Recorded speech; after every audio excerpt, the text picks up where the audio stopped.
हाँ, बहुत सारी चुनौतियाँ देखिए, वैज्ञानिकों का काम है कि चुनौतियों को समझना और उसके हिसाब से अपने आप को तैयार करना। तो आप जैसा देखते होंगे कि हर साल मौसम में कुछ न कुछ परिवर्तन आपको ज़रूर नज़र आता है। जी। तो आगे आने वाले दिनों में मौसम में क्या चेंजेज़ आएँगे, उस पे निगाह रखना। दूसरी चीज़ है कि लोगों की फूड हैबिट्स चेंज हो रही हैं। बहुत सारे लोग शुगर से, बीपी से, ऐसी तमाम बीमारियों से जो लाइफ़स्टाइल से जुड़ी हुई हैं, उनके साथ दिक्कतें आनी शुरू हो जाती हैं। तो ऐसे में क्या-क्या परिवर्तन किए जाएँ फसलों में, उसकी गुणवत्ता में, ताकि मतलब लोगों को ज़्यादा स्वास्थ्यवर्धक, स्वास्थ्यपूर्ण उत्पाद मिल सके। एक तो उस डायरेक्शन में चीज़ें बदलेंगी। दूसरा, जैसा आप देख रहे होंगे कि आज की जो नौजवान पीढ़ी है, उसको जो खेती करने की स्टाइल है, उसको नई पद्धति चाहिए। उसमें ज़्यादा से ज़्यादा तकनीकी का समावेश चाहिए, ज़्यादा से ज़्यादा संयंत्रों का समावेश चाहिए।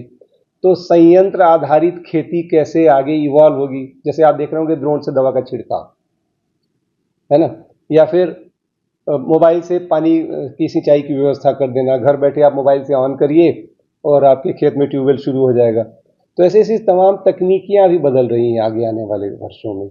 तो उसके लिए क्या तैयारी की जाए, वो एक विषय ऐसा रहता है सबके दिमाग में।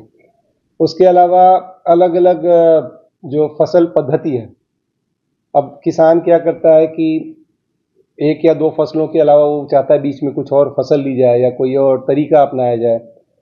तो दो सबसे जो प्रमुख चीज़ें हैं जिस पे ध्यान केंद्रित हम लोग का रहता है, वो ये है कि लागत को कैसे कम किया जाए और दूसरा उपज को कैसे बढ़ाया जाए। और एक तीसरी बात जो बहुत ही अलग तरीके से आ रही है, वो गुणवत्ता, कि क्या हम ऐसी प्रजातियां किसानों को अलग से क्लासिफाई करके दें कि इसकी चपाती बहुत अच्छी बनती है, इस वैरायटी का बिस्किट बहुत अच्छा बनता है, इस वैरायटी का ब्रेड बहुत अच्छा बनता है। तो उस विषय में भी धीरे धीरे और हमारा एक तरीके से लगाव बढ़ रहा है कि ऐसी चीज़ों के बारे में भी हम किसानों तक पहुँचें। इंडियन गवर्नमेंट भी इस पर ही कहीं ना कहीं फोकस कर रही है, चाहे मोटे अनाज की बात की जाए, जो वाली स्थिति को लेकर उस तरीके से हम पब्लिकली किस तरीके से हम जागरूक कर पा रहे हैं, क्योंकि आज भी लोग उस पर नहीं फोकस कर नहीं, देखिए, किसान भी जागरूक हो रहा है और जो हमारा कंज्यूमर है ना, वो भी बहुत जागरूक हो रहा है।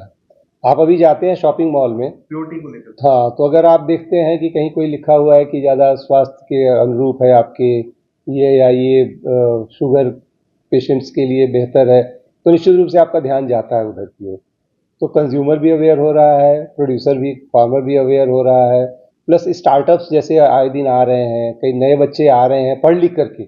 मैं तो देखता हूँ, गाँव में जाता हूँ, जब भी कल ही किसी गाँव में गया था, वहाँ एमबीए किया हुआ एक साथी जो है वो खेती कर रहा है। तो बहुत सारे ऐसे हमारे भाई आ रहे हैं जिनको लगता है कि एक अलग सी डिमांड मार्केट में जनरेट होगी चीज़ों की, तो उसके हिसाब से अपने आप को तैयार किया जाए। चाहे वो प्रोडक्ट बनाने की बात हो, जैसे आपने कहा कि मोटे अनाज है, श्री अन्न जिसको हम कह रहे हैं, तो श्री अन्न में कुछ गुणवत्ता है, उनको अगर गेहूं में मिला के पीस के आटे के साथ मिला है, या चना है, जौ है, तो उसके अलग अलग प्रोडक्ट्स की भी बात आ रही है कि अगर एक बिस्किट बनाए या कोई पास्ता बनाए, नूडल बनाए, उनमें कहाँ एक प्रोपोर्शन में मिला सकते हैं, किस प्रोपोर्शन में मिला सकते हैं, जिससे कि न सिर्फ उसको खाने में भी अच्छा लगे बल्कि स्वास्थ्यवर्धक भी हो।